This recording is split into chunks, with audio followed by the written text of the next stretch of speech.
Hello friends, இன்றைக்கி Coimbatore special அரிசியும் பருப்பு சாதம் எப்படி செய்யுதுன்னு பார்க்கலாம். ஸோ அதுக்கு ஒரு படியில் 3/4 படி அரிசி, 1/4 படி துவரம் பருப்பு ஊற வச்சு எடுத்துக்கணும்.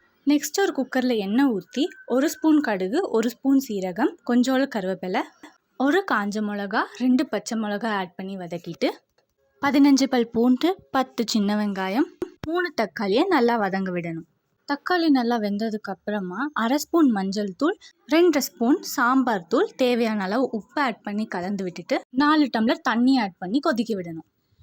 இது கொதிச்சதுக்கு அப்புறமா நம்ம ஊற வச்சிருக்கிற அரிசி பருப்பை இதில் ஆட் பண்ணணும். அரிசி பருப்பை ஆட் பண்ணி விட்டுட்டு ஒரு டைம் கலந்து விட்டுட்டு குக்கர் மூடி 2 விசில் விடணும். 2 விசில் ரிலீஸ் ஆனதுக்கு அப்புறமா ஓப்பன் பண்ணி பார்த்தா நம்மளோட சூப்பரான அரிசி பருப்பு சாதம் ரெடி. ட்ரை பண்ணி பார்த்துட்டு எப்படி இருக்குன்னு சொல்லுங்கள். வீடியோ பிடிச்சிருந்தா லைக் பண்ணி, ஷேர் பண்ணி, சப்ஸ்கிரைப் பண்ணுங்கள். தேங்க்யூ ஃபார் வாட்சிங்.